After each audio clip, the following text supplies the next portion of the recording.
بسم الله الرحمن الرحيم. اهلا بكم حبايبي. النهارده باذن الله هنعمل عين الكتكوت. عين الكتكوت دون بيض مسلوق، لحمه مفرومه، بصلايه مفرومه، ملح، بهارات اللحمه، فلفل اسود، معلقه صغيره بيكنج باودر، معلقه فلفل مطحون، ريحه قرفه. اللي مش عايز يحط قرفه براحته. هنعمل ايه بقى؟ هنحط البصلايه على اللحمه المفرومه.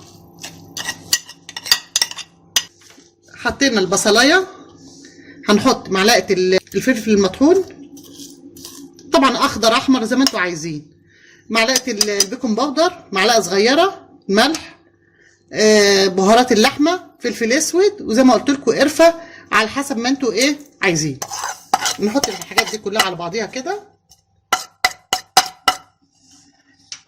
هنحط نص كوبايه بقسماط، نص كوبايه بقسماط برضو عليها، وهنقلب الخليط كده مع بعضه.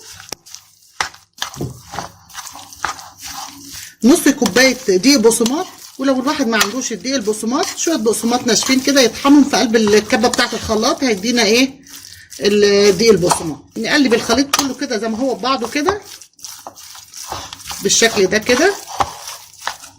دي بقى كفته تغيير في الاكل في رمضان، بتبقى جميله. طبعا لما تيجي نقسم الكفتايه بتبقى منظرها جميل، ايه البيض مسلوق في قلبها كده بيبقى شكلها جميل وحلو. وطبعا دواني يتعمل جنبيها شويه مكرونه. حبيتوا تعملوا مكرونه سباكيتي تعملوا مكرونه عاديه اللي يعجبك،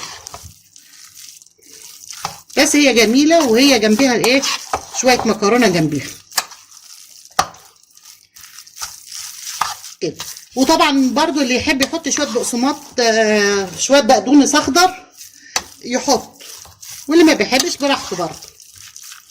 هتبقى بالشكل ده كده. قلبنا كله ببعضه بالمنظر ده كده. نعمل ايه بقى؟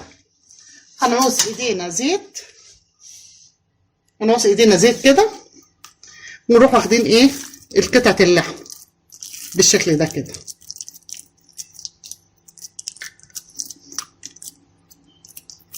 بالمنظر ده، ونجيب البيضه بالشكل ده كده ايه نقفلها. اهم شيء نغطي ايه البيضه خالص. هتبقى بالشكل ده كده. نعمل واحده ثانيه قدامكم. نجيب اللحمه بالشكل ده ونحط البيضه في قلبيها ونقفل عليها. طبعا اللحمه المفرومه تكون ناعمه مش خشنه، لان احنا ساعات لما بنفرم اللحمه ساعات بنعملها وش واحد، لا دي وشين عشان تبقى ناعمه بالشكل ده. طبعا بعد ما نخلصهم كلهم نعمل ايه بقى؟ نحطها في التلاجة شويه. لو احنا مستعجلين قوي نحطها في الفريزر، مش لسه بدري نحطها على شبكه التلاجة مش كتير، شويه على ما نيجي ايه نقليها. اهم شيء تتحط في التلاجة ليه شويه؟ علشان وانتوا بتقلوها ما تفكش منكم، تبقى بالمنظر اللي انتوا شايفينه ده. اخلصهم واوريهم لكم زي ما انتوا شايفين حبايبي. بعد ما عملناهم كور اهي هنحطها بقى في التلاجة على شبكه التلاجة نص ساعه ترتاح. بعد كده هنقليها في الزيت عادي. اما لو قليناها على طول بعد ما عملناها على طول بتفك، لازم تستريح في التلاجة شويه. يعني الحكايه دي احنا لو طبعا احنا في رمضان هنعملها قبل الفطار بقيمه ساعه، نعملها كور كده ونحطها في التلاجة تستريح، وعلى الساعه 5 كده ولا 5:30 نقليها تبقى سخنه وجميله. هنعمل جنبيها شويه مكرونه سباكيتي، وهوريكم برضو المكرونه السباكيتي هنعملها ازاي. طبعا انا عارفه ان انتوا كلكم طبعا عارفين الحكايه دي، بس في بنات زي بناتي كده بيبقوا لسه ايه في المطبخ لسه يعني جداد، عشان كده ايه هعملها لهم قدامكم. زي ما انتوا شايفين يا حبايبي حطينا الميه عشان تغلي للمكرونه.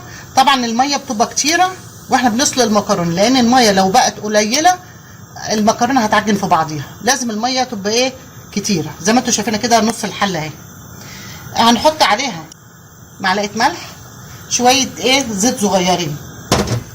ليه بقى حبه الزيت الصغيرين؟ عشان ايه برضو ما تلزقش في بعضيها. اهي شويه زيت ايه صغيرين بس. اول ما الميه، اهم شيء الميه تغلي بتاعت المكرونه، اول ما الميه تغلي هنسقط فيها المكرونه. فينا حبايب الميه غليت اهي. نعمل ايه؟ نجيب المكرونه الاسباجيتي نقطعها نصين كده ونحطها بالشكل ده. طبعا احنا عاملين كيسين مش كيس واحد. طبعا لو فردين ولا حاجه هو كيس واحد كفايه. نجيب المكرونه نقسمها نصين بالشكل ده. تبقى بالمنظر ده. هنسيبها ايه 10 دقايق على ما تستلق. بعد ما تستلق نعمل الصلصه بتاعتها بالشكل ده. اهي زي ما انتم شايفين يا حبايبي كده المكرونه استوت. نعرف ازاي؟ نمسك المكرونيه كده تلاقيها بتتقطع معانا بسهوله.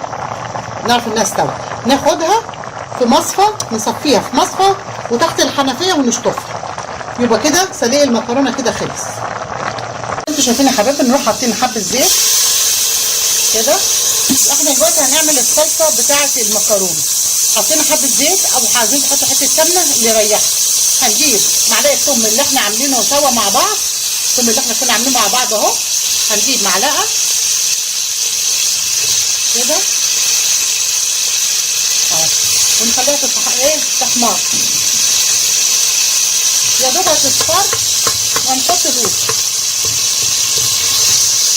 دي صلصه المكرونه بالشكل ده اهي على ما تصفر.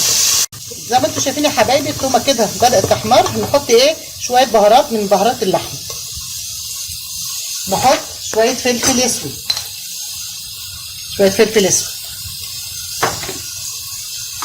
ونقلب كله مع بعض. هنيجي هنا بقى هنعمل ايه؟ هنحط صلصه. فاكرين القوطه اللي احنا عملناها في الفيديو وسبكناها سوا وعملناها في اكياس اهي. هنروح حاطينها على التومه اهي. تتحط على التومه بعد ما تتسبك ده هوريها لكم. زي ما انتم شايفين يا حبايبي بعد ما طلعنا كور اللحمه من التلاجة اهي بالشكل ده. هنعمل ايه بقى؟ هنجيب بقسماط، دقيق، بيض. البيض هنحط عليه نص كوبايه لبن على البيض بالشكل ده. نص كوبايه لبن. هنحط عليه حبه ملح صغيرين كده. شويه فلفل برضو فلفل اسود شويه صغيره اهي بالشكل ده. هنقلبه كويس مع بعض بالطريقه دي كده. نعمل ايه تاني؟ هنجيب الحاجه نقول بسم الله الرحمن الرحيم ونمسك الكور في قلب البيض بالشكل ده كده اهو. عايزين تعملوها بمعلقه اعملوا، تعملوا بايديكم برضو براحتكم. وهنحطها في الدقيق بالمنظر ده كده اهو. اهم شيء ايه؟ ننفضها كويس من الايه؟ من الدقيق بالمنظر ده. ونرجع تاني نحطها في البيض وان برضو نحط عليها البيض باللبن بالمنظر ده كده اهي. بعد كده هنروح مطلعينها حطينا فين؟ في البقسماط بالطريقه دي كده. وبرضو بالبقسماط نحط عليها كده. المهم ايه؟ البقسماط يبقى ايه في كل حته فيها كده. ونمسك برضو بايدينا كده نعمل ايه البقسماط عليها كده. هتبقى بالشكل اللي انتوا شايفينه ده. نرصهم كده لغايه ايه ما نخلص الكل. بعد كده هنقليها في الزيت. نعمل ثاني واحده معاكم.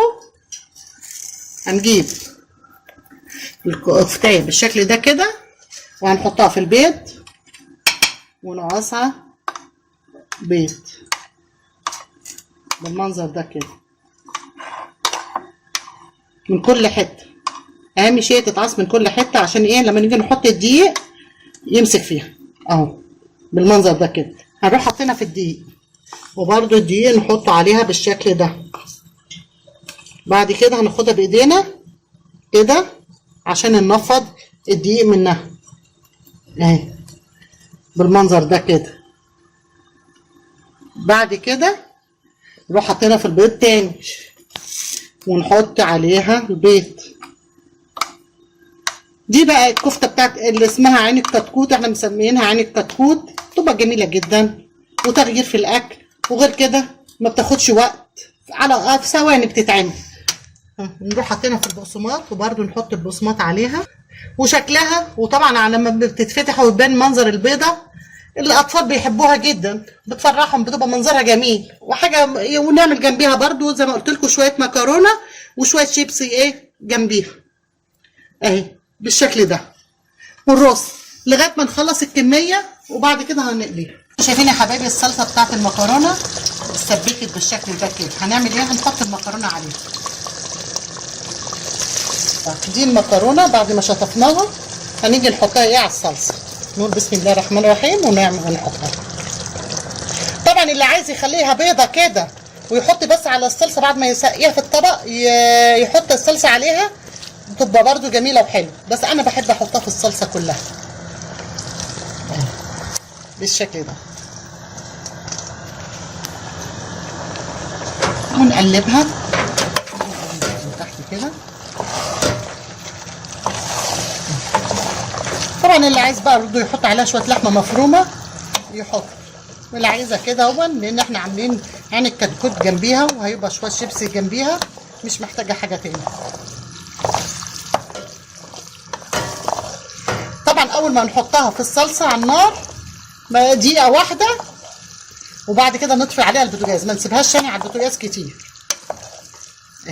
بعد كده هنسيبها دقيقه واحده وبعد كده هنطفي البوتاجاز على طول عليها. انتوا شايفين يا حبايبي نحطه في الزيت بعد ما يتقدح اهي بالشكل ده كده. بسم الله الرحمن الرحيم اهي بالشكل ده. اهم شيء اول ما تحطوه ما تقلبوش غير بعد ايه 3 دقايق. ليه بقى؟ لان احنا لو قلبناها وهي كده هتفك. بعد شويه نبقى ايه نقلبها.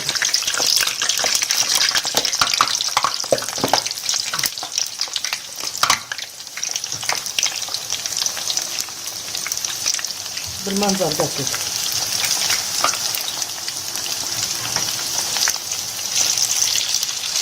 نهدي النار عليها عشان ايه يستوي، ما نخليش النار عاليه عشان ايه تستوي من كله. بعد كده بعد 3 دقايق هنروح، بعد 3 دقايق هنروح ايه قلبينها على الوش التاني اهي. طبعا هنقعد نقلب فيها من هنا لهنا لغايه ايه ما تحمر من كل ايه جهه بالشكل اللي انتوا شايفينه ده كده. زي ما انتوا شايفين يا حبايبي بنقلبها من كل جهه لغايه ما تدينا اللون الذهبي الجميل بالشكل ده. وبعد كده هنطلعها وارصها لكم في الطبق واوريها لكم.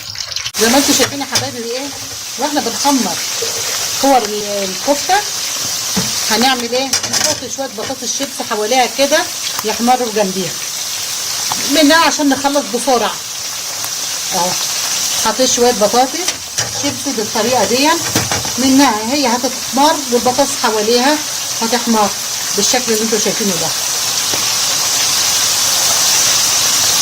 زي ما انتوا شايفين يا حبايبي دي المكرونه اللي عملناها مع بعض، المكرونه الاسباجيتي، ودي الكفته عين الكتكوت بالبيض المسلوق، وجنبيها شويه شيبسي محمرين، وهنا شويه ايه طرش من اللي احنا مخللينه، وعصير فراوله اللي احنا برضو عملناها مع بعض، الفراوله اللي كنا خزناها مع بعض في الفيديو عملنا شويه عصير جنبيها.